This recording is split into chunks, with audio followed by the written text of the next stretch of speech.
Welcome to the Football Historian Podcast. By all means, enjoy it. He will go right to the very top. Dos, tres, cuatro times. Here we go, Germans.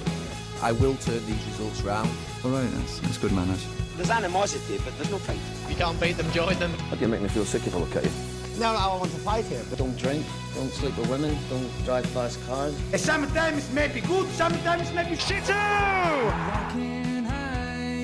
Hello everyone and welcome to the Football Historian Podcast. We're back with another episode, and today I'm very happy to be joined by Milo McCabe. I won't go straight into other reasons people may know yet because we are here to speak to you. Alright. So I would like to start just talking about comedy. Yeah. I know your dad, Mike McCabe, done a bit of research, was also a comedian. Yeah. Was that an inspiration for you to go in, or did it scare you going in? Or? The complete. So technically, he still is a comedian. Sorry. Still does it. No, don't apologise. Barely.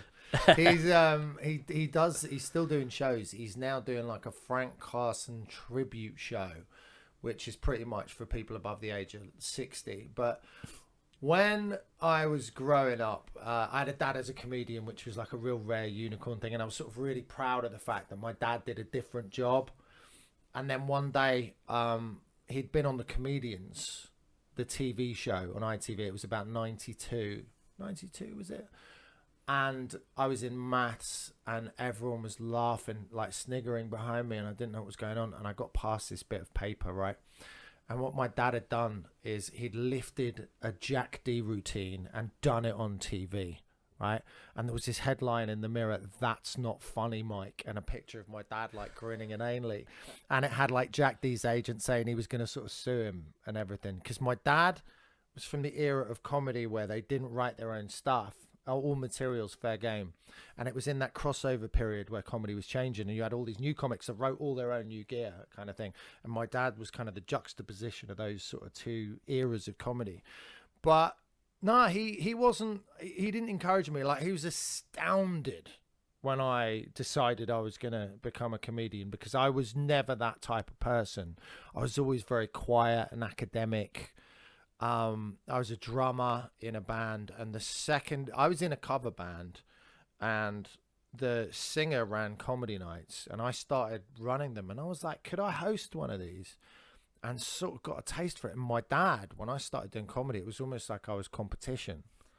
Do you know what I mean? Good or bad competition? Well, like you know, I'm the fucking comedian in this family. Yeah, get off my land sort of thing. And even now, like, it's changed now, but for a long time, he has that typical comedian thing of, even though I'm his son, he still only wants to hear about the bad gigs. Do you know what I mean? I'd be like, chuffing myself because I've smashed some 10 spot and I'm elated. And he's like, yeah. How much do you get paid? Shut me up immediately. Oh, I didn't get paid anything, Dad.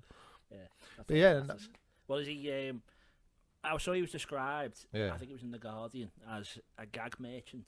Who? That's fair. My dad. Oh, yeah. Style, like, yeah. It's like, yeah, exactly. It's the sort of old school kind of bang, bang, bang. Sort of. There's still a lot of these comedians on like the after dinner circuit and stuff, who will do an hour of sort of crafted one-liners, pub jokes, and they work. Do you know what I mean? And people like them, and they still go around, and that's what he did. It was bang, bang, bang for an hour. And these are always the people as well who get on social media with what they term new comedy and go, shite.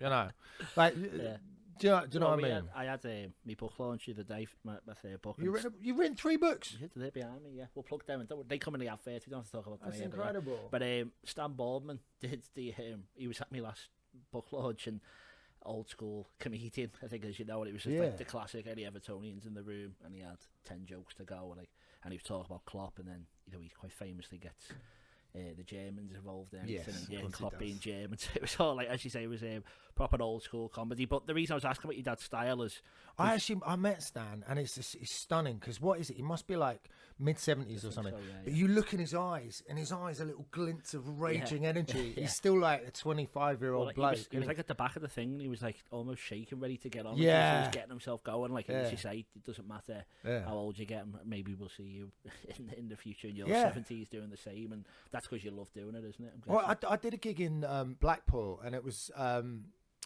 where was I? Lytham St Anne's, and I'd just gone on, and I'd done all right. I was on first. And then Bobby Ball came crashing into, and Bobby Ball, came crashing into the dressing room, and he came right up to me, like looking up at me, because he's only about 5'4" or something. He goes, "You got to slow down and stop cursing." And he practically grabbed my lapels, like, "Stop cursing and slow down." And he's just like a little pit bull of fiery energy. And he was absolutely right, and he was. It's that professional thing. And it was nuts, because it was about 3 weeks before he died. And it was nuts to see him like so full of energy and fire and vigor. And then, I think he got COVID. It was really sad. But it was lovely for him to come backstage and give me like a bit of feedback like that, which is going to help me. Because when you give a comedian feedback, it's a risk, because you've got to presume they're confident enough not to take it as an insult. It's another comedian trying to help a comedian, but we're all very sort of sensitive, slightly tapped, mentally unwell people anyway. But maybe not everyone does it for beneficial That's reasons it as well. That is also true. I was asking your dad, gag merchant. You obviously, gag merchant is probably every comedian, but you're a character comedian. Obviously we'll go into it, but I was watching a video of you before from 2012 where you said you had 4 different characters. There was a Portuguese reality TV show winner. Oh, he's dead. He's dead. Yeah. He's dead. Killed him. 70s comedian trying to bring back misogyny and racist humour. Yeah. So I'm not sure that's inspired by your dad. That character, basically what happened there was I went to Benidorm in 2012 for my stag do, and I was astounded that the comedians I saw in Benidorm in 2012 were these 1970s. And I was sitting there going, it was like, it brought me back to when I was 15, and I'd go round with my dad to these clubs and I'd see these comedians that were like that. And I just went, how in this era is this still happening? So I wrote this character, which was this sort of slightly mentally unwell son of a narcissistic 70s comedian who was trying to bring back 70s comedy. And it kind of worked a little bit, but there wasn't, and it was more a bit of me sort of going, what might have happened if I had to just sort of like hero worship my dad completely and just turned into this sort of stunted sort of person. But there wasn't much mileage in that either. But I did a set at the Comedy Store where I was doing these 70s jokes. I say 70s jokes, they were 2012 jokes that I'd heard in Benidorm, but I actually went on stage to get booed off so that I could get the footage to test people. And what was interesting is I went on stage with the goal of bombing. So I'm going on stage going, my outcome here is I'm getting booed off. And it's this really bizarre thing is when you go on stage with that, it gives you this weird kind of confidence because you're trying to engender the worst possible outcome. And it was a gong show, right? So everyone's shitting themselves in nerves because everyone's brand new. And because I knew I was going to die, I wasn't nervous at all. And because of that, the crowd were like a bit curious and they didn't boo me off for a bit. And I was like, oh, come on. Don't laugh at this shit, for Christ's sake. And obviously I saw there was Scouse Camp Bongo therapist. And he's also dead. And an Aussie rules footballer turned out. Yes. That's right. So the whole reason for bringing them up is obviously, was it always characters? Were they the best for at the start? Or very much. So I started doing me stand-up. And bizarrely, I think, when I was doing stand-up as myself, I was actually less authentic as a performer than when I sort of started becoming a character act. There's something like every comedian is an exaggerated version of themselves anyway. So there's this idea that everyone's sort of playing a character. And in a way, if you're a character act, you're just being a bit more honest about it. You're just sort of being a bit more overt. But I actually found that I could sort of say more and be more authentic about stuff if I had this whatever like barrier or shield or different persona to step into kind of thing. Yeah. Does that allow you, do you reckon, to be forgiven more by audience as well? Because if you're dressed up as something, or maybe not that 70s one when it's obvious, but if you're dressed up as someone or doing something, it was. Do you know what? It was never like that, because when I was doing characters, I tried to make them as authentic as possible. So when, for example, I was doing the Portuguese reality TV show with a character, a lot of the time people wouldn't realise it was even a character, which it has good points and bad points, obviously. Sometimes with Troy, somehow, like, people won't realise it's a character. So it's not like I'm sort of trying to have an entirely different persona. So it's not like I'm going like I'm presenting a collection of ideas. I'm trying to sort of live and breathe as this different entity, if that doesn't sound too wanky. Do you know what I mean? Yeah. Well, we said before a bit of Daniel Day-Lewis in it. How hard is it to get into character? Do you spend all day? Nah. Are you in the dressing room? I used to, right in the early days, when I was starting to do this Portuguese character, to warm up, I'd sort of be in character in the dressing room, and I'd piss so many people off.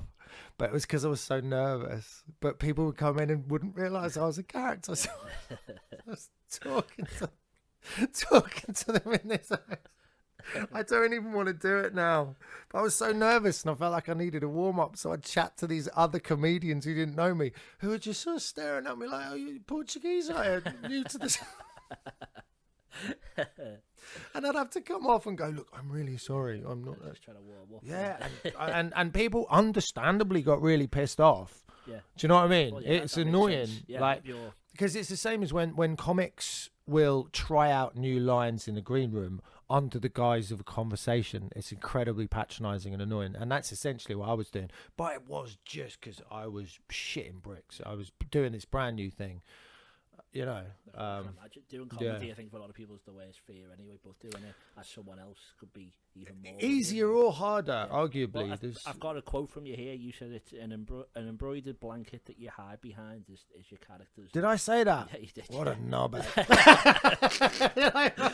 Embroidered. It could just been a blanket. Embroidered. Why does it have to be embroidered? Why can't it just be a blanket? Yeah, well, obviously that's maybe how we can lead on to Mr. Troy Hawke, which I think, obviously, I don't want to say too much, but I think that's why most people... You say what you like, it's your podcast. Well, that's the main reason I got to know who you were as a performer, and as you say, it's always interesting seeing you be Milo, because everyone just knows you as Troy. So, you've obviously done it deliberately, you're a character, you're Troy, but, like, is it good or bad that more people know you for not being you type thing? Oh, great. Great. You've got another life. I love it. Yeah. I like, so I don't do many podcasts. Sorry. No. Blare your face off. No, because I like being able to, at the end of the day, like, take the jacket off, like, get rid of the moustache, change my posture a bit, and just sort of walk around. And, like, I love that. I think in my 20s, I would have wanted the recognition, and I would have wanted all of that. And I think now that I'm in my 40s, that's not something at all that I would want. And I love the fact that I can sort of walk around and be anonymous. I shot a video in Leatherhead, obviously as Troy in character, and all of these people that I see every day at the coffee shop, whatever, and reacting and everything. And then the next day, I walked into the same shops, and I'm just treated like and I love that. Like, they don't even make the connection. One of my mates said that he didn't believe in Clark Kent until he saw that people didn't recognize me when I'm me, kind of thing. But honestly, it's just the jacket, really. It's like, put the jacket on and everyone will see the jacket and go, "Oh yeah, it's that guy." I take the jacket off and I'm nobody again. Do you know what I mean? But that's something that you like, and I do. So you hide behind that embroidered blanket, but you do it with joy. Yeah. Well, obviously, I don't want to name. I don't mind it. Don't get me wrong. I don't mind if people come up and say hello, because, like, literally, I think, or every single person that's approached me has been lovely. I haven't really had any bad experiences. I haven't had. I've had sort of one or two people thrust the camera in my face and go, "Oh, say this." Yeah. And I've sort of had to say, like, well, I'm not in character, so I'm not going to, but if you want a picture, then I'm quite happy to take a picture. But if I am in character, I don't mind, like, recording a thing for somebody's dad or whatever. It's fine. It's just a couple of minutes. Yeah, but you want to be yourself at some time. So, but obviously, Troy Hawke is massive. I saw him, before a while ago. I think it was New Year's Eve. Is it at Quigley's in town? Is it? It was a good few years ago. It was I think it was about 5-6 years ago. I'm sure you performed then. Was Quigley's the shit? Grand Central is the big nightclub place. Yeah, it's like and there was like a fight and something happened when Adam Rowe was on or whatever. Was it Alfie Brown? Was that the Alfie Brown night? Yeah, what happened? There was Adam Rowe was on. And there was like some load of women at the back were fighting and stuff, and it was all went a bit mad. It was New Year's Eve in town, so there was a couple of gigs at Quigley's, and every time we did gigs at Quigley's with hot water, something mad would happen. So it all just blends sense. in. There was a fight at my show last night as well. Well, I was going to touch. You on get? it before we Sorry, did it. No. I was just going to say because we saw that, and then I've seen you on Facebook. I've seen you on Hot Water, and we bought your tour ticket. To me and my missus, she's a blue, I'm a red. So we like football, but we can't really talk about it because everything differs. So comedy is kind of where we. Is it literally off the table? Do you literally sort of absolutely don't talk about football? On Derby, at time of recording, Liverpool lost yesterday, and we were not allowed to talk about it. She said that was the match, and I just looked at it, and that was the end of the football and that's it. So she knows at that point, even as a joke, that she just stay away. We had an from argument you. a while ago, not an argument, a slight tiff about like cleaning the dishwasher or something. She went, Jurgen Klopp's leaving at the end of the season, and that was enough for me to be gone forever. So that's fuck your pots. Yeah, so that's as bad as it gets, I think. But comedy brings us together. So I was going to say, we were at your talk show. And I'm not just saying this because I promise. I said it to me dad behind your back. It was one of the best ones we've ever seen. I really did enjoy it. You, and man. It's hard to think a character who in a 2-minute video you can get joy from. You could watch for an hour and a half, 2 hours. Thank you. Just maybe how has it changed your fan base now that you're like so famous on Facebook and all that? And is your reaction to Troy Hawke getting better the more famous you are, or worse? Well, basically, so I just after lockdown, my mate sort of it was when the pubs had just opened again. And you remember when you had to book pubs, you had to book yourself in for a slot. So all of us booked in for these slots at the pub, and we spent the whole day. And I was getting hammered with another comedian friend of mine, and he basically twisted my arm to start doing social media. He's like, "Man, you've tailor-made," and I was like, "All right." I went around his house and recorded a couple of videos, and I did a couple of Scouse ones, right? So I can't remember exactly what it was, but I put one on Twitter. And like Scouse Mar retweeted it, and Jamie Carragher retweeted it, and suddenly it just went nuts. And there was a couple more, and they went nuts. And then I started selling out tour shows at Hot Water. So Hot Water also had these stand-up videos that they put out of me. Yeah. And between that and the videos, it's like suddenly I was selling all these tickets in Liverpool, and it was the first place in the country where I was selling out. And I'll never forget that feeling.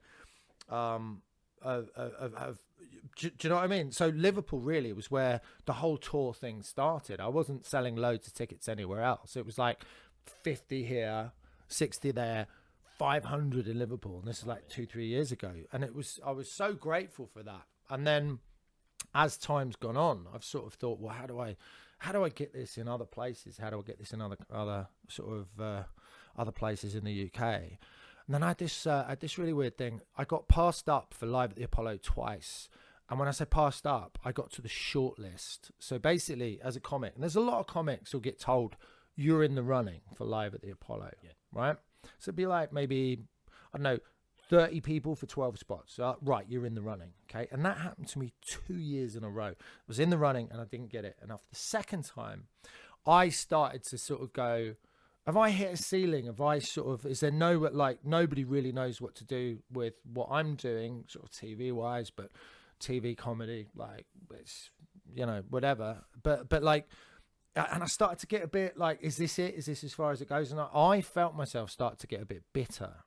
And I sort of caught it and I went, oi, dickhead, right? You've got a lovely family, you've got a great house, you do a job you love, you get to tour, you get to sell tickets, you're healthy. Fucking how dare you start focusing on what you don't have, right? There is a point to this. So immediately I sort of went, yeah, do you know what? And I was sitting there like in my office, like in my garden, and I went, if this is it, if this is all I get in my career, like low-level touring, gigging around clubs every weekend, genuinely, I'm fine with it. Like, how many people get to do a job they love? Fuck thinking about things I haven't got and wasting my energy. And for some reason, it sunk in, right? I don't know what it was. Just I sort of went right, and I started being really grateful for everything. This weird thing happened where my energy changed. So instead of going, I've got to do this so that this producer sees it, or I've got to advance my career, or I've got to go, I just went, I'm going to do this because it's funny. Like, I'm going to do this because I want to do it. And that was when I started doing because I'd done all these videos on TikTok, and then I'd run out of ideas, because that happens, right? And I had this video of where I was outside Wilco's about 8 years ago doing the greeting thing. And for some reason, I didn't think, I should do that again. So, like, everyone was like, that's a great video. But I had no social media. I just put it on TikTok, got like 1 million views. And then one randomer on TikTok went, why don't you do this again? Like, what it B3RN _ 11111. And he went, why don't you do this other place? And I went, yeah, fuck it, that would be fun. And it wasn't like, because I want to build. It was, that'd be fun. And that was it. It was because my energy changed, because I wasn't desperate. I didn't need it. I was like, this has got to fucking work. Yeah. I was just, I just have a laugh. And then it just started going mental. Basically. It's like when you're not looking for the missus, that's when you find one. Exactly. When you are going out, do you know what? Fuck women. I'm fucking... I'm done, mate. I'm just going to come out with yous. We'll have a laugh. Fucking, no, whatever. Because your vibe is more attractive. Because you haven't got that sort of slight tinge of desperation, which is, puts everybody off. Is that how you met your missus then? Were you sort of... Separate episode that I can... Is it really? No, you're going red. It was Warren who's behind it. It was his... Did you set him up? It was his birthday in uni. We were in the same halls. What uni? Hope. Ah, was it uni of? No, we were Hope, don't worry. Right. Don't worry. Before you, there's normally a dig in there, so we're meant. No. No, and then my bedroom was by the toilet, so basically there was no sink in there, but we all had a sink in our rooms. So she went up, and I was like, "Do you want to wash your hands?" And that's how we got talking. Do you want to wash your hands? I had great hands. What was on her hands? Yeah, I don't know. She'd been in the toilet. I didn't look. That's how you start talking. But yeah, I wasn't. Maybe we can talk about that on a different episode. Yeah. So we'll go to another break, a first break, I shall say, before I probably lose my fiance. Marriage, yeah. First break, Football Historian podcast. Thank you, Milo. We'll see you in a second.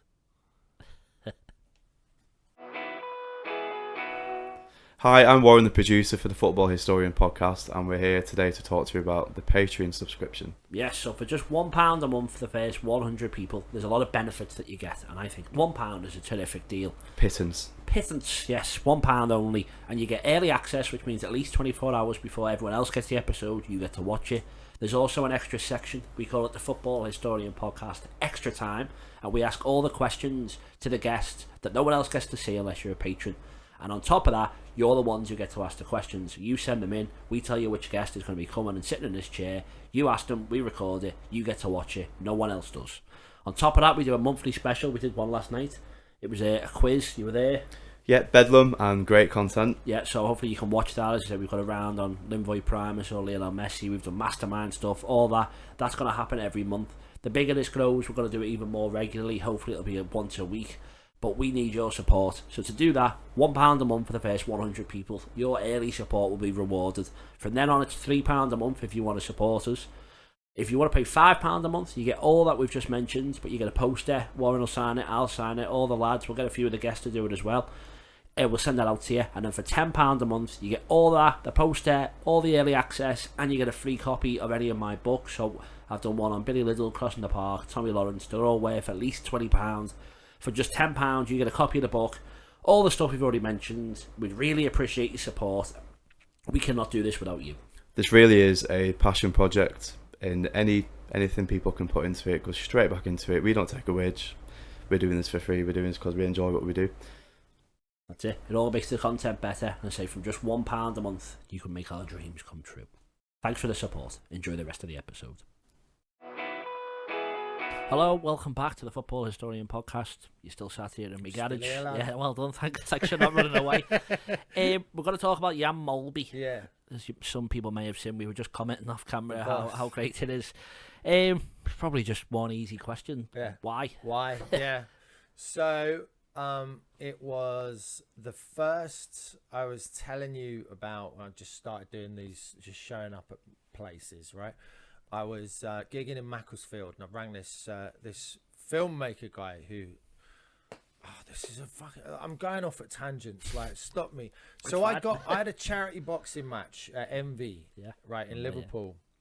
And I got sparked out. Like, it was fun. It was great. But they put, you know, they said, do you want an exhibition? I said, no, put me in with the fucking... And he sparked me out. What a shock. But it was great. It was just a great experience. Yeah. But there was a guy who got in touch and said, can I come and film your thing? And I went, yeah, cool. And he filmed it and everything. And then I was gigging in Macclesfield, and I just rang this guy, and I was like, do you want to come and... I know it sounds weird, but I'm just going to stand outside these shops, and you're going to hide, and you're just going to film me. They went, all right. I said, just hold the camera like that. Just do that. We went to this TK Maxx, and, like, it was the first one I ever did. And, it all came out. This woman came out, and she said, what are you from? I said, I'm from the Greeters Guild. She went in to check. She's like, she had like a headset, face mask. It wasn't long after lockdown. She came back. She's like, who sent you? And I went, I've been sent by head office, right? She went back in to check again. She came out. She went, who sent you from head office? And it's so random. I went to a new school in 1988, right? We moved, and I went to this new school. And everyone was into football, and at the time Liverpool were dominating everything, right? And I don't know much about football, as I've told you on this podcast, but they were top of the tree. They were the best team in the world at that point, I'd say. And it was Mark Lawrence and Ian Rush. I'm sure a couple of the other names will come to me. But Jan Molby. So everyone was talking about these footballers, and obviously when you're a kid and you don't have the internet and you hear a name like Jan Molby, which was different to any other name I'd ever heard in my life. So I was like 10 or something, and his name just got stuck in my head. I was just like, Jan Molby. I looked at a picture of him, and he looked different to everybody else. Because, like Ian Rush looks like he's been twisted out of pipe cleaners. Adam's apple. And they're all like, like skinny. Back then they were skinny as, weren't they? They were like greyhounds. And then you got Jan, like, his chunk. And I'm like, he looks different, and he's got a funny name. And it just stuck in my head. She came out and she goes, who sent you? And fuck knows where it came from. Right? Well, no, we do know where it comes from. It's some weird thing that got stuck in my head. I just went, Jan Molby, right? And she went in to check that. And she presumably typed his name into Google, and that picture of him there's a picture of him in the shorts, dead tight shorts, you know what I mean? And she's seen that, and she's gone, fucking hell. And she's come back with like 4 security guards, right? Wigged me out of there. And then I sort of, that went in, and that became, that was my boss then. That was it, right? That'll do. That's the guy that hires me. And of course, that's the Milo McCabe answer for why it's Jan Molby. For Troy Hawke, I have backworked the logic, as you've seen. Yeah. Like, in a way that still computes. Yeah, well, that's what, because I was a bit worried, because obviously I'd planned all these questions, and then you were kind of answering them, but I wasn't sure, as you said, is this you, or is this like the theatrical version of it? But yeah, he was... he's quite a mad footballer to pick, and obviously from being from Liverpool and being a Liverpool fan myself, was it... Because you have... I want to say before, you've got like I'd say a first-class degree in scout studies, because you seem to know everything intrinsically. So was it deliberately Liverpool because of that, or? I don't know if it was deliberately Liverpool, but when I went to Liverpool uni, like 19, I was coming from Surrey, right? And I think I said this to the crowd last night. I was blown away by the lengths that people from Liverpool would go to have a laugh. Like the things that people from Liverpool would do, like just the sort of ridiculous, like, friendliness, openness, loudness, funniness. I was just like, this is incredible. I got in a band with a load of lads from the Wirral, right, who were living in Newsham Park, and then I started going around with people from the Wirral, and that was like another fucking level of crazy. I was going to all these little villages and the things that they were doing in the name of fun, like Christ on a bike. We were going to these creeks and driving cars all over. And yeah, I'd never done, man. I can't even begin to. I remember I went to some party in Croxteth and I nearly got murdered. I've told this before as well. I had no perception of how dangerous it was. And this lad got me in the kitchen and he was like, you fucking southern wanker, you are, yeah, fucking boarding school lad. And I went, yes, I went to boarding school. I got buggered by all my masters. They all lined me up. And he went, oh, hey, bitch, you come here, lad, fucking say that again. I was like, yes, I remember. Right? And they're all dying laughing, right? And I'm like, oh, I'm crushing this. And all my mates in the band are like, fucking hell. Because it was a party I shouldn't have been at, and I was thinking I'm sort of being all funny. And then at a certain point in the night, I remember I was walking in, keeping the thing going, and this lad who I think, do you know, you got a group of people like that. You got one lad who's not as violent as the rest, sort of thing. And he sort of looked at me and he went, and I looked around and the atmosphere was different, and everyone like that. And I think, I was like, oh shit, time to get out of here. And I left the party, and I later found out there was this massive fight, and there was a bouncer at the party, and he got his fingers chopped off. I was just like, fuck's sake. I mean, that's an extreme example. But what I'm saying is I'd go to these house parties in the Wirral, and just the things people would do at the house party in the name of fun. I can't, I'm not expressing myself very well.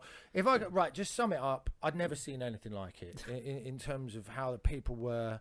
And I just sort of fell in love with it a bit. And my mates from Wirral, from Liverpool, because I had them, I was outside of the uni bubble as well. I got to sort of go around, sort of meet Scousers and not just carry on in that little uni carousel that most students find themselves in. And I stayed in touch with all those guys. And there's one guy from Huyton, funnily enough, who is probably the biggest inspiration for my Scouse accent, because I've literally heard him moaning on the phone for 30 years, and I think it's just burned into my brain, and that's why I can do it. I remember this is the second time I've been in Huyton, because he took me to, he goes, we're just going to Huyton. I'm like, why? He goes, it doesn't matter. And we pulled up to some grassy square, I don't know, and there was this big sort of thing in the middle, and on it was written, Fat Dean, he's green. And I went, Fat Dean, he's green. He goes, we're going to see Fat Dean, actually. I'm like, well, all right, okay, I'm going to see Fat Dean then. And we walked up this tower thing and knocked on the door, and this lad opened the door, and he went, wow, and it was Fat Dean, and he was wearing a green tracksuit, right? And I was just like, this is fucking great. And I just bought a bit of weed off him, whatever. Fat Dean, he's green. That's my... That's fighting. Well, I don't know if this will live up to Fatty, but I'm also wearing green, so maybe bit of synchronicity. Well, maybe back to Jan Molby. Sorry, I'm rattling. I enjoyed it. Going off at tangents. Troy's was it B&M and B&Q and stuff. I was going to talk about that. Yeah. So Troy's reason for Jan Molby being his boss is that Jan Molby and Troy Hawke are worth the same in Scrabble, which they are.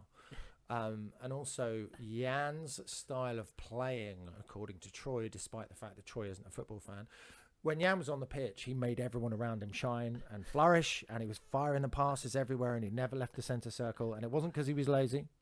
It was because he wanted everyone else to play as well as they possibly could.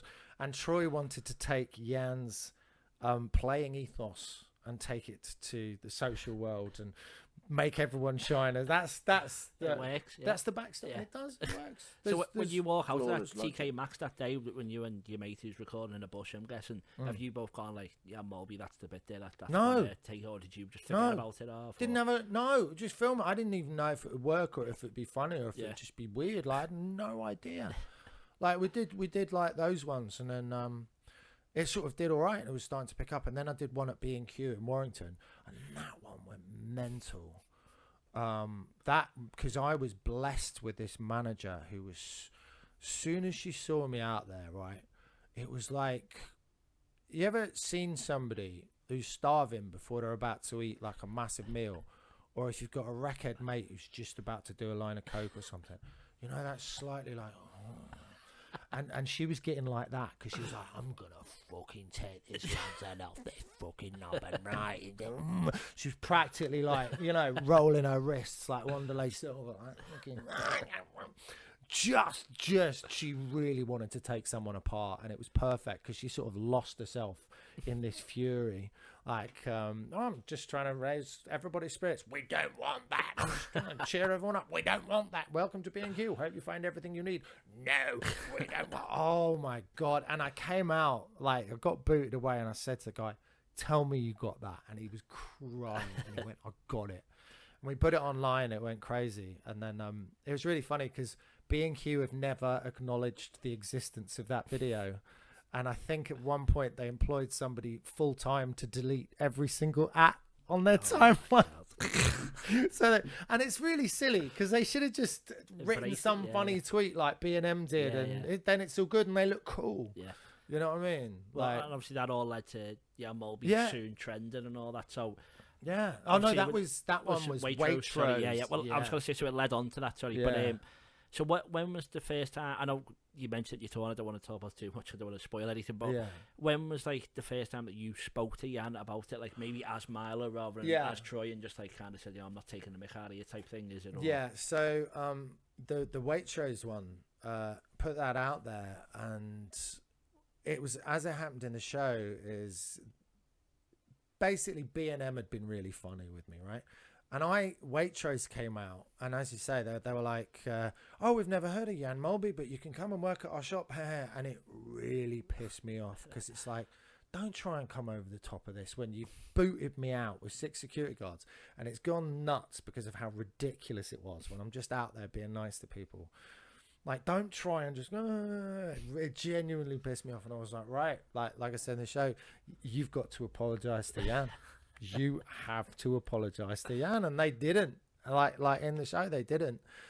And I was like, started to sort of, put my foot down a bit. We got #Justice for Jan, and they didn't. And then it started trending globally, right? And that's how we found out, as I say in the show, is true. Someone told his mum that #Justice for Jan was trending, and she thought he was in prison right, for a crime I was saying he didn't commit. And she rang him up, going, what's going on? Because I don't know, Mum. And I read a quote in the paper. He goes, I haven't got a clue what's going on, but as long as nobody's getting hurt, I don't mind. Right. And it sort of kept going, and it made the news. It was in a couple of national newspapers. And then I'd not met him, and then this company called Merwalls they got in touch with me, and they said, we want to do a Jan Molby memorial, incorporating some of the things you've been saying at Anfield. Like, you happy to? I'm like, yeah, that'd be amazing. Yeah. And so they did this mural, which is on one of these Sybil Road. Yeah. And they got me to sign it, and they brought Jan over. So we sort of came face to face. The first time you met? Yeah, it's on video. You've seen the video. Yeah. We met face to face, and he's just great. He's so down to earth, and he was so lovely. And he was sort of coming up, he was sort of kind of sussing me out, like still, when someone moves up close to you, sort of like he still didn't quite get where I was coming from, what it was about. Do you know? Still, you get that though. Yeah. You're scared you're like it's taking the mick out of exactly, which I'm not. Yeah. I'm so not. But if I'm not taking the mick, what is it? It doesn't make sense. Well, do you know what I mean? So I get it. I get it. But I've sort of managed to accidentally pick one of the most genuinely lovely and down to earth sort of Scouse football legends there is. I mean, I don't know many, but I can't see many people being more sort of, and he's really funny as well. He started chatting, and he told me about his mom, like panicking, like, Jan, what's going on, and everything, and then he got me to do his charity gig in December, and I've gone out there basically talking about him for about 20 minutes, and I see John Barnes out there laughing his head off, and I'm slagging off Ian Rush and Ronnie Moran and whatever, and it was just incredible. Yeah. And he's been so good. I did another charity gig for him the other day, and then last night at the show, it's the Philharmonic on your the Philharmonic, yeah. So I do this thing at the end where I do a Q&A, and someone always says, what would Jan Molby do? And took about 10 minutes. It was a very rowdy crowd last night. It took about 10 minutes. I was waiting. Finally, somebody said, what would Jan Molby do? And I said, what would Jan Molby do? Ask him yourself. And everyone went, fuck off, right? And then he came out and the place went berserk. Absolutely berserk. Because I'd just done the bit. I sort of interrupted myself. But when Waitrose wouldn't apologise, I kept going, and I did a global petition, right, which started to get an alarming number of signatures. And then John Lewis, who are Waitrose's parent company, basically stepped in, and they had an emergency boardroom meeting because it was starting to go out of control. And they've named the community room in John Lewis the Jan Molby room. So that's the Jan Molby room now. Which is that? In John Lewis, in town, Liverpool. Yeah, Liverpool one. Yeah. So they'd just seen all of this, obviously, and then he walks out onto the stage. And there was so much love for him in the room because so many people remember back in the day, Jan was a player that people would knock on his door and ask for tickets, and he'd give them to them.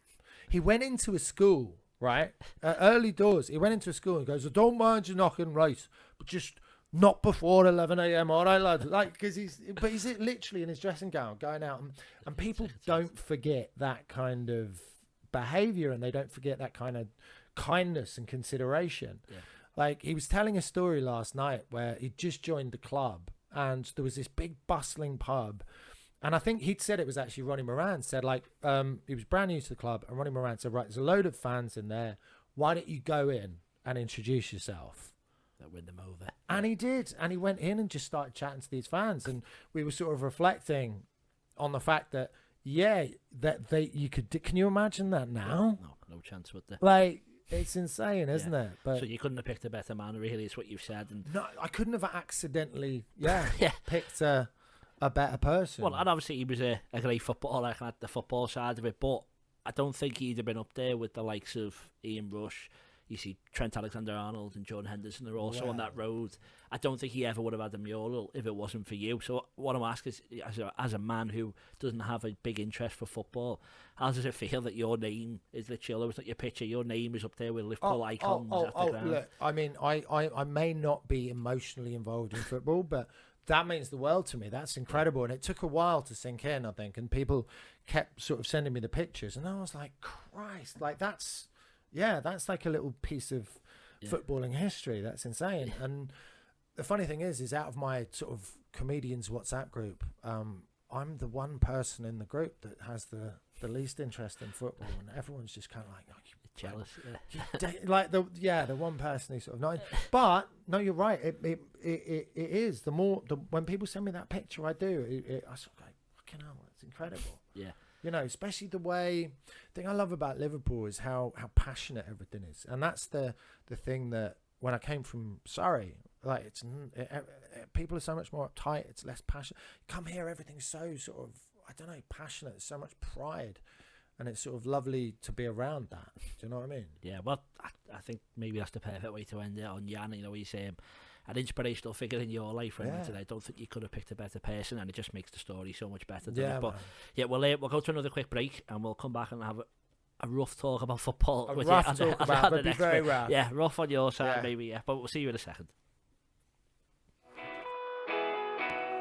Are you looking for a Kazakhstani football team to support? Then I think FC Kemay is the team you should support. Do you agree? Growing up as a child, I always had FC Kemay posters on my bedroom wall. Well, and all the children of the Kazakhstani future will have FC Kemay posters on their wall because FC Kemay is the team to support, and because of that, Tom has made us a chant that we're all going to follow.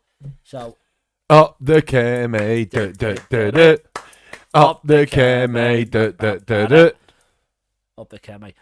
Make sure you follow them on all the social medias. All the posts and all the things you should follow will appear below us right here. And you should be a supporter of FC Kemay. Live, laugh, Kemay. Hello, welcome back to part 3.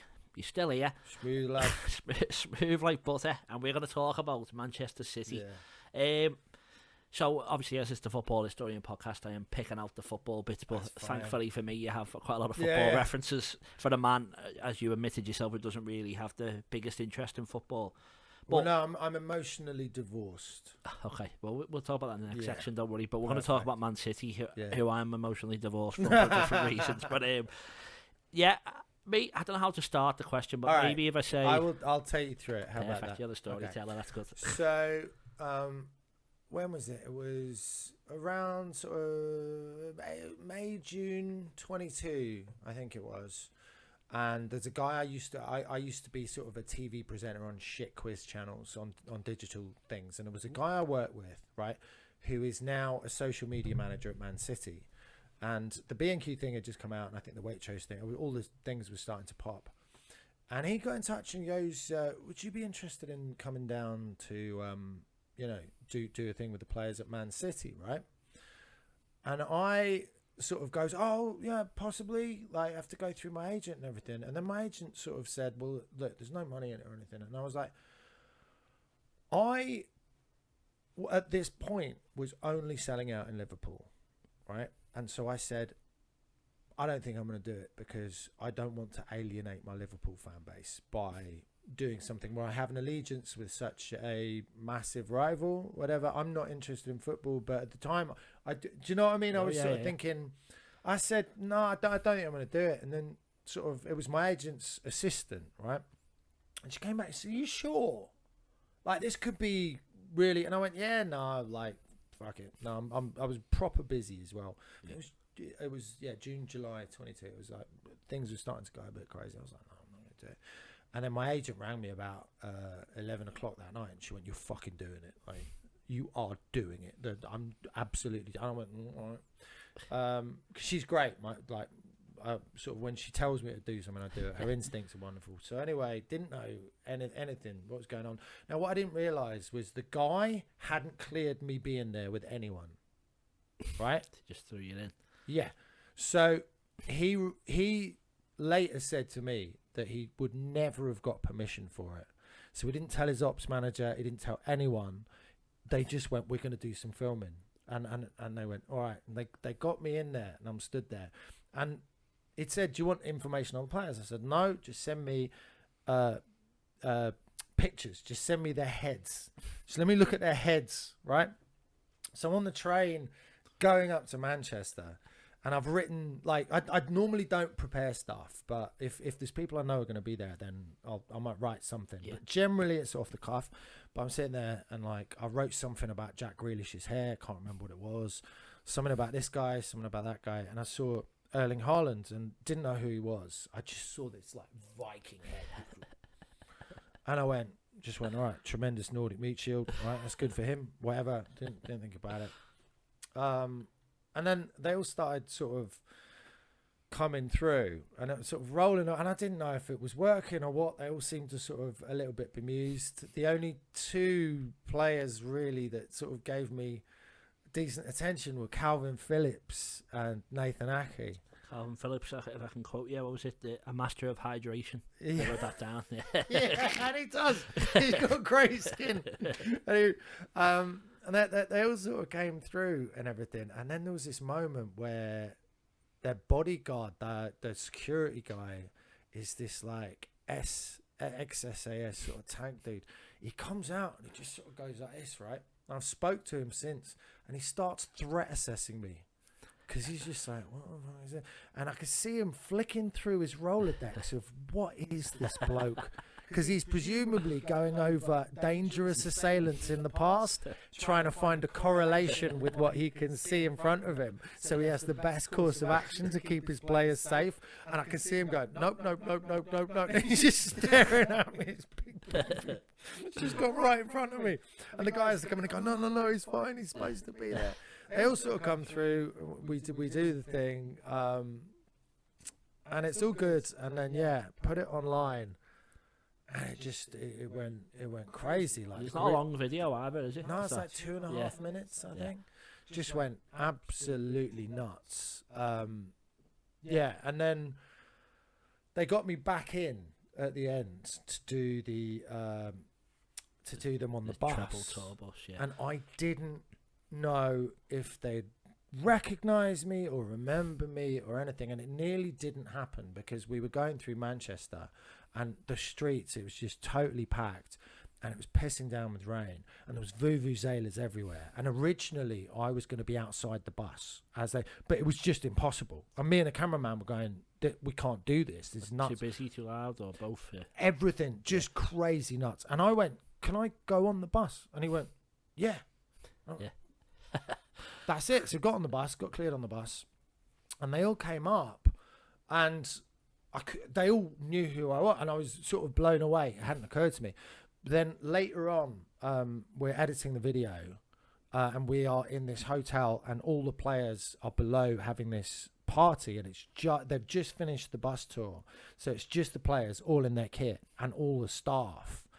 And I sort of walked through, and it was nuts, like. Because I was like, I should not be here. I'm still as Troy, or as yourself? Yeah, I'm still dressed as Troy. Yeah, but I'm like, this isn't. I'm sort of make myself small kind of thing, and I was sort of walking, trying to make myself small, and then suddenly, like, this bloke's in front of me getting in my way, and I look up, and it's Erling Haaland, right? And I just sort of went, and he's staring at me like that, and he goes, "Hey, you having a good time?" And he's staring at me, but his eyes are going, "I don't know what you are. I know my mates like you.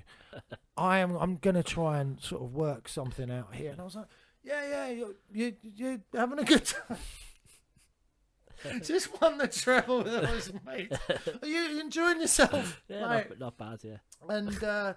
And he's sort of like, yeah. And I sort of said, I really like the interview you did with Thierry Henry, where you implied that you were still evolving. I really like that sort of mental attitude. It was great. And he went, "Thank you." I went, "Right, nice." The pressure. Honestly, yeah. I just sort of, and what I should have said was, "How did you feel about the nickname that I gave you?"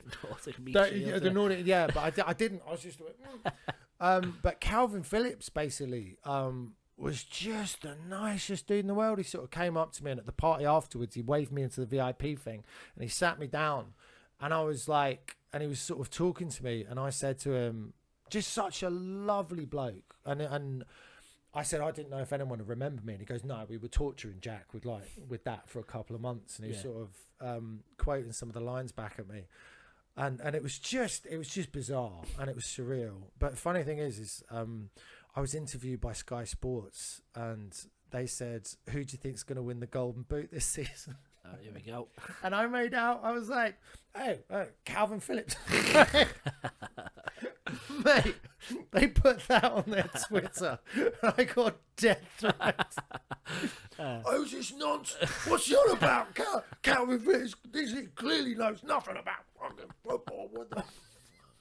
Yeah, did he score that season? I don't think he did. I reckon if he did, he just scored one or two. Okay, but look, like, just the most lovely sort of down to earth. Like, they were all so nice. They were all like, I don't know what Pep does, but he keeps them all very, very grounded. There seemed to be like no sense of ego from it. I know you probably don't want to hear this. You want to hear it. I'm happy to hear it. It's fine. But like, no, I just don't want to agree. They're all just, yeah, they're all just like sound. They're just lovely, and they were so friendly, and it was so surreal going to this party with him afterwards.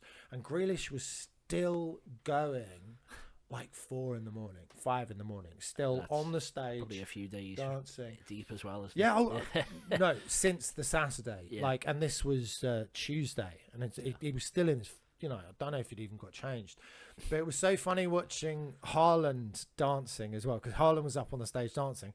And it was kind of going through the motions, right? It was sort of clocking everyone else's moves. He was doing, but you could see his head was ticking over, and he was going, "And next season I'm going to do this." Do you know what I mean? It's like sort of kind of like a machine. Well, that's what people call him. He's like a robot in front of goal and stuff. That's how you would you would yeah. Well, I just want to talk about Jack Grealish, because I know it's again something you do talk about in your talk shows. You don't have to mention it too much, but you say he had a fabulously symmetrical face, and then he proceeds to wipe his mouth. He didn't have a clue. Yeah. So I know you're very kind. I'm just giving you the opportunity to maybe do it again. But when you meet him again, you apologise for discombobulating him, which I guess it was a very deliberate choice of words at the time. But absolutely, he's, as you say, 4 days deep into a party. You've abused him with words. And when he's at his most vulnerable, I'm a literal meme, an attack meme from his WhatsApp group in the flesh, right in front of him when he's fucked. Do you know what I mean? But like, I won't spoil it, but he came out with something very funny. Yeah. That Manchester City didn't allow. Well, that's all. I didn't want it to say, because I didn't want to ruin it. But we were watching it with. I remember watching it the first time we were missing. I was like, "You've defo cut something there." I thought, well, I don't want to ruin it, but yeah, it was funny. And then other stuff is Kevin De Bruyne. You say to him, "What would Jan Molby do?" So was that a deliberate callback, or absolutely, was that, of course? And then the nuts thing was when I made some crack about Nathan Ake. It was something to do with Colombo, right? And I can't remember what it was I said. I said just one more thing as like a Colombo joke. And he turned around to me and he went, "What would Jan Molby say?" I was like, fucking hell. Are you kidding me? Yeah. Like, he's quoted my own line back at me, and then he sort of nodded like that. Like, yeah, I know the score. Well, that shows the reach, though, and how far you've gone with this. And just the fact that they'd all like watched it and they'd all sort of, I don't know, it blew my head off, man. And again, we said before, as a man who maybe isn't the biggest football fan, I know you've kind of touched on it, but has there been plenty of comedians who are just saying like, how do you manage to do that? Because I think on the Have Away podcast that we've already mentioned, they make a deliberate, we don't talk about football. If we do, like, they'll get out of the way. But for you to mix football and comedy and maybe not have such an interest in it, and for it to work so well for you, but I think that's why, though. I think it's because I don't have any skin in the game. You're happy to go at any side. Well, and has there been any other interest from other clubs and stuff since that, or? I revealed the EA Sports 24 player ratings to Luton, and they were great. That Tommy Lockyer guy was an absolute dude, and that manager Rob Edwards, amazing, and they were all lovely. I was a bit gutted though because there was no golds. I was giving them all silvers and bronzes, and so it was. Do you know what I mean? It just if a couple of them. Yeah. But no, they were all lovely as well. Really nice, down to earth. But yeah, that Tommy Lockyer guy was just a delight. Man. And so is that something you're gonna look for? Try and stay away from. Right. Or? So here's the thing, and it was a joke, but I did a little interview with Kevin De Bruyne, and he said, "Oh, you're the reason we won the treble, right?" But yeah, it's not Pep, it's not Haaland, it's me standing there in a purple smoking jacket talking shit to him. That's why they've won the treble. But in my head, I'm a little bit like the way football fans are superstitious. It's almost like I don't want to work with another football team just so I can keep my record. So I keep my record intact. Yeah. Do you know what I mean? Well, what was the first treble in about 20 odd years, wasn't it? So I think maybe time it for another 20 years. If you can next time do Liverpool, that'd be great. But absolutely. Well, they didn't ask. Sorry, they should have. Well, yeah, I think we'll go to one last break because I don't want to say too many other things. But yeah, hopefully we'll see you doing another club in the future. Why don't you want to say too many other things, lad? Well, because you kind of covered them, and I didn't want to go against. Basically, I was going to ask you about other teams again, and then say about like the way.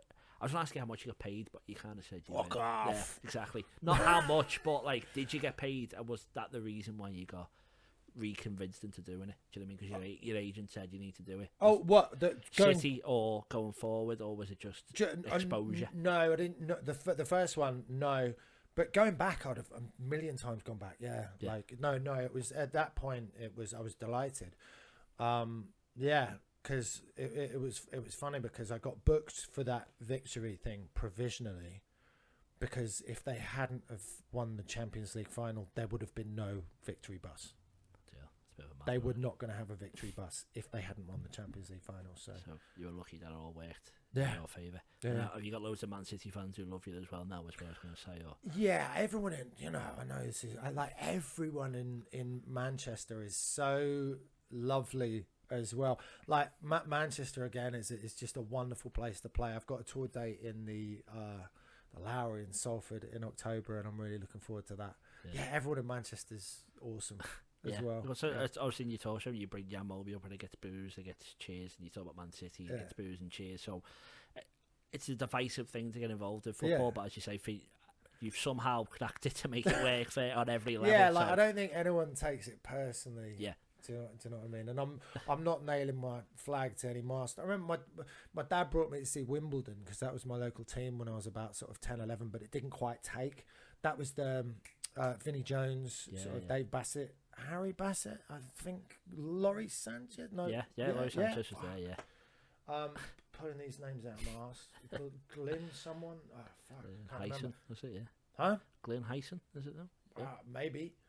I just remember a load of like sort of skinny fellas with curly hair. Dave Bassett, that was a keeper, wasn't it? Yeah, Is that the keeper? Yeah. And Harry Bassett was a manager. Yeah. That's sort of flying. We'll talk about football history in the next section, but that concludes Man City chat, and we'll be back with a bit of a chat about football history after our final break. Cool. Welcome back to the next section of the Football Historian podcast. Sorry, Pete, I'm really sorry to interrupt you, but where'd you get that shirt from? Oh, this Latium number's just from Classic Football Shirts. Where'd you get yours from? Thank you. Mine's from Classic Football Shirts as well. Wow. Well, when I bought my shirt, I used the code TFH10 to get 10% off all orders. Did you use the same? I did. I used a discount code. I think it was the same as yours. Oh, TFH10. Oh, that's great, because if you want to get 10% off all your orders, you can use TFH10 at classicfootballshirts.com. Unbelievable deal. Yep. Welcome back to the final section of the Football Historian podcast. We're going to talk about football history, and I've been skirting around this a little bit because, say, when we exchange messages on Twitter, your first response was, I know fuck all about football. Well, you said very, very little. Very little. You're more polite there. Yes, apologies. Sorry. No, it's fine. I'm out of character. Yeah, no, sorry.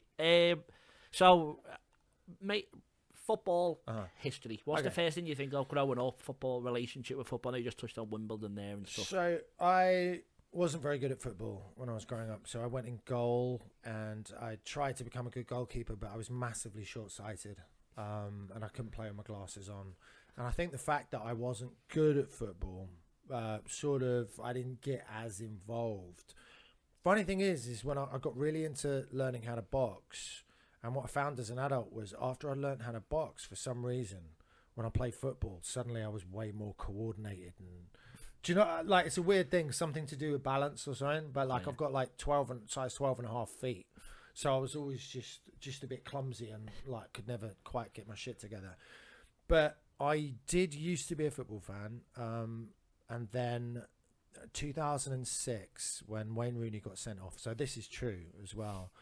I just remember, like, I was just too much of a pussy. I couldn't handle my emotions being ragged around like that. So I'm a bit of an emotional control freak.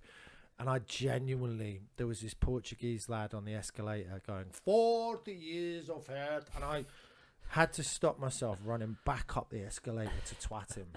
And that's not me. I'm not. I don't have those instincts. And I just sort of went, it pissed me off so much. And then again, I think it was 2010 when England were playing Germany, and Frank Lampard's goal bounced over the line and then came out again. I just went, fuck you. Like, I couldn't handle it. I was a shit house. I couldn't handle it. I just went, no, I don't. And the sucky thing is now I can't enjoy it. Like when we got to the final, I'm not going to enjoy it as much. So it's a double-edged sword. I'm not going to have that joy. And I see the joy like as well. Like I've got all these friends who are just, you know, I see the joy in the investment, and it's this whole roller coaster that I'm not on. You know what I mean? So I feel envious as well. Yeah, it's not always envious because sometimes the roller coaster's a bit low, but you take the highs. So who was your club team then? Did you support a club team? Or so, my dad tried to sort of get me. I tried, I kind of like, when I went to a new school, it was 88 and Liverpool were the best team in the world at that point, and Man United were the underdogs. And so I tried to sort of root for the underdogs, and I tried to sort of be a Man United fan for a bit, but I didn't really take. And then I lived near Wimbledon. And so I tried in the Crazy Gang days. I was like, my dad sort of took me. But again, do you know, it sort of has to take, doesn't it? It has to sort of become habitual. Yeah. And it never sort of became Did you go to the habitual. match at all? Or? I went to a few matches at Plough Lane. Yeah, I remember Liverpool beating us, and my dad, we left before the end. and it was 2-1, and we had this massive cheer, and I was like, oh, maybe we equalised, and we didn't. We lost 3-1. That was the Fashanu, Vinnie Jones around that era. Scary, crazy gang. But I never really sort of had a team like that. And then even like tournaments and stuff now, I know you see that involved. Did you still get involved in like the World Cups and the Euros? Or well, kind of, but I'm not. I don't get the same joy. I don't get the same. I'm sort of a bit, I don't get that same excitement.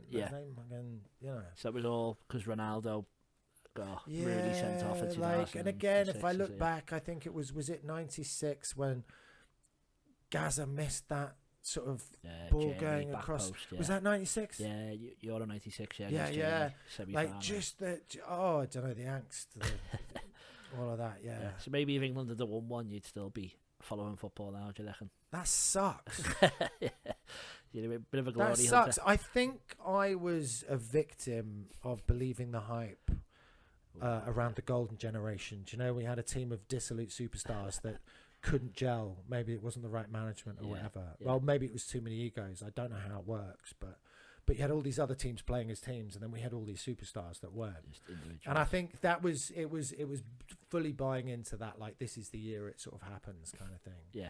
And just being so disenfranchised by that, and just being a bit of a pussy about it.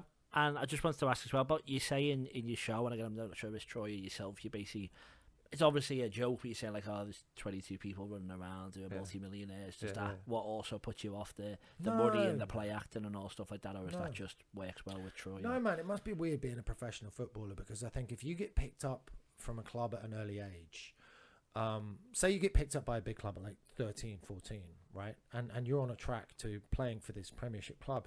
It's the same as when people get famous really early, is there's sort of like you stop emotionally developing because you don't have to make adult decisions. So you stay frozen. So they'd stay frozen at like 14 in a way. Yeah. Do you know what I mean? Yeah. It's you see it with like Michael Jackson. Yeah, and yeah. Sorry. I mean, like true.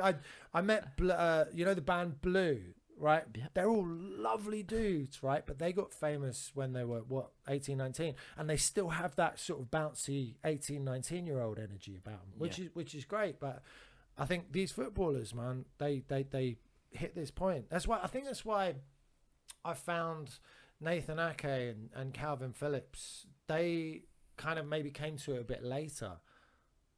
Ake especially, right? Well, yeah, he didn't like rise to like prominence as in winning trebles at Man City. Yeah. He was a bit of like he was like a lower level club. He went to Bournemouth for a while. Yes, right. So he was still a Premier League player. Yeah, but like he wasn't one of the best in the world teams. Yeah. But do you reckon that's what grounded players again? Maybe Calvin Phillips leads as well. Just maybe I don't know. Club, yeah. Yeah. No, but I'd say it's a totally different era compared to the 90s when even as you say about Jan Molby, before going into a pub, you wouldn't be seeing even Kalvin Phillips, the master of hydration, having pints with his mates, would you? Having his hydrolyte, having his electrolyte. One of them in the pub with everyone. Funnily enough, I said to Jan last night, I was like, do you think about how it would have been for you if you'd have been a player in this era? And he almost didn't let me finish the sentence. So, oh yeah, of course.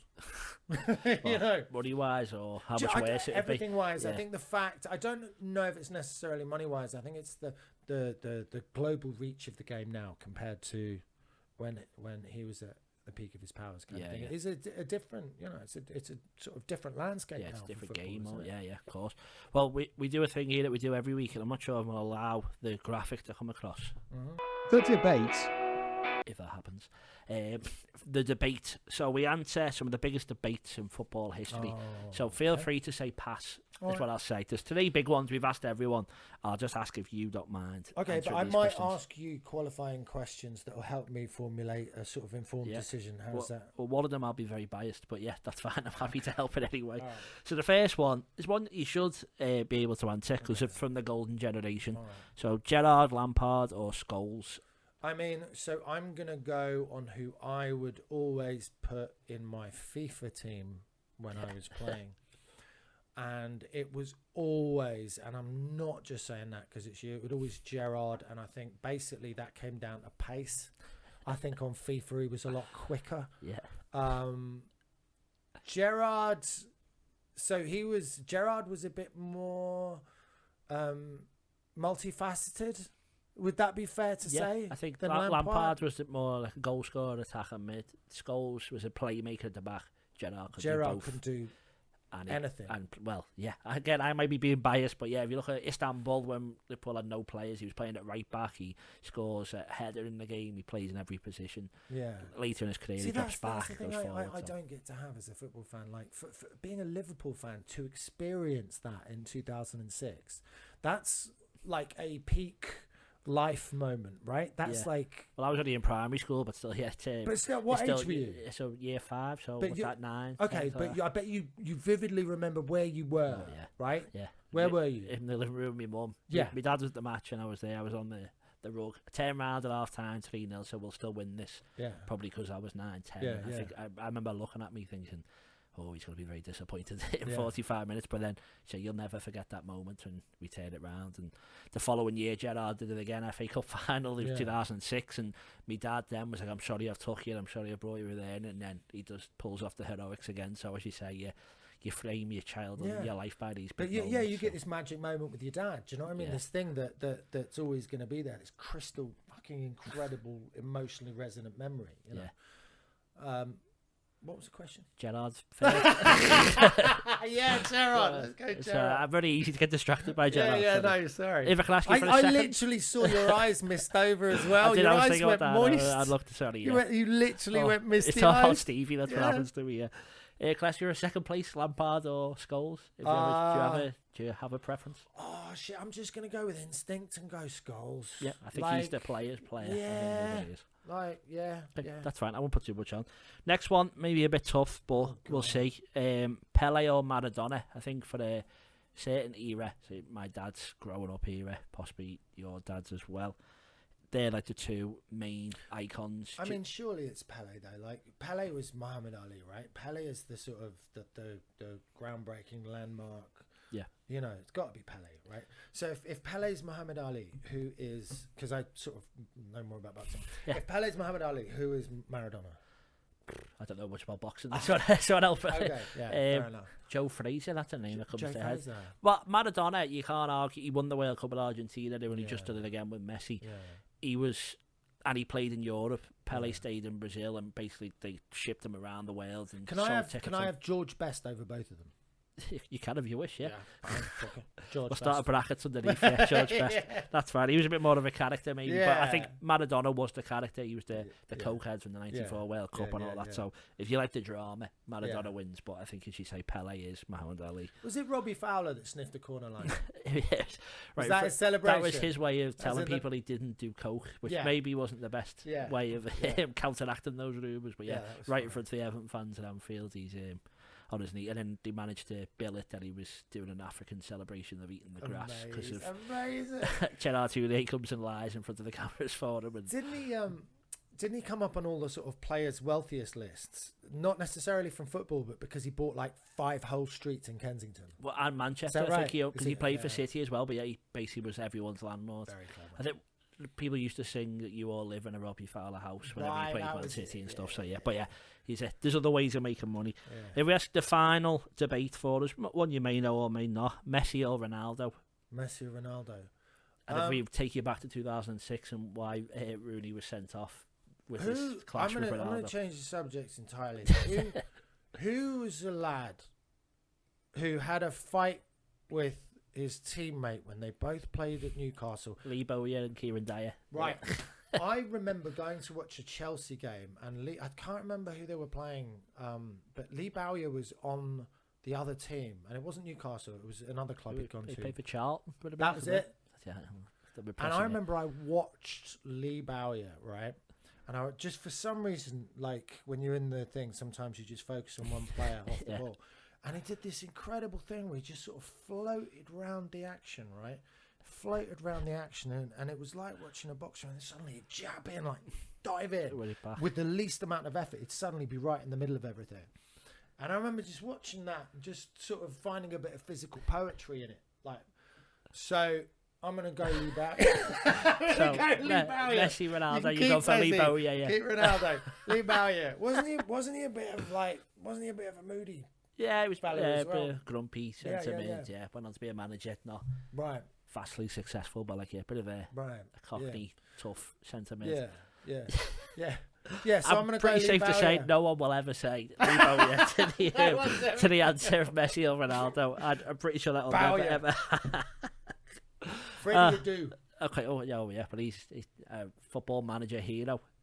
16-year-old doing so he was. That's a story from decades ago that's stuck in my head. He was an American player who was supposed to be the next Pele. Yeah. But what happened is at 14 he was just massively bigger than everyone else, right? Yeah. And then as they all caught up with him, he was apparently he was just average. Yeah, Americans not having a go at them, but their standard of football isn't as high, so maybe he was just quite good amongst average players, and then just hyped up. Yeah. But it's just like people like Lukaku, there's a picture of him as playing under 15s for Anderlecht, and he literally everyone's at his waist. If you grow that big, even in kids' footy, if you can kick a ball long enough, you're basically the best player on the pitch for the first few years. Well, I think that can conclude our chat on football. I believe we want to touch on something. I couldn't think of a good segue there. I apologise, but maybe if I can go in, you've done some charity work for Jan Molby, who's next to you. What a beautiful through ball that so was. Go on, off you go. So I do represent a charity in Liverpool called An Hour for Others, which is a wonderful charity. So please, if you can get everyone to sort of have a look at their page. Yep. And they basically help disadvantaged people, communities in the Liverpool area. It's very much a sort of Liverpool-centric organisation, and they will take donations of like An Hour for Others is you give an hour of your time of your job sort of to help sort of somebody out. I just think it's a fantastic charity. And so what do you do? I'm not having a go in a bad way, but what do you do for no fair enough. I'll tell you what I did for An Hour for Others. I got these tea towels printed out.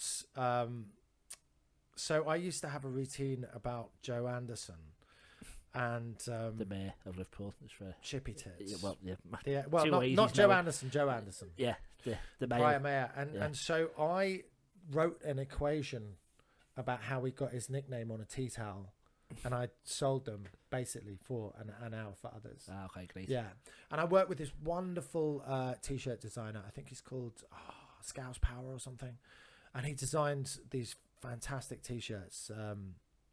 With Jan Molby and the number 33. Republic, is it him? I think Scouse Republic. Yeah. I've got a few shirts by him, yeah. So he did this Jan Molby one. It's still the best sort of merch anyone's ever made for me, and we sold those for an hour for us as well. But yeah, they're great. I've been to their centre in Liverpool, and they just they're just helping everyone out and making sure sort of everyone's on their feet as much as they can be. Well, we ask people for plugs that's often about themselves, so that says about you doing other stuff. But and obviously, where can people reach you? How do people get in touch? How do people follow you? How do people look at your talk shows? Troy Hawke on everything.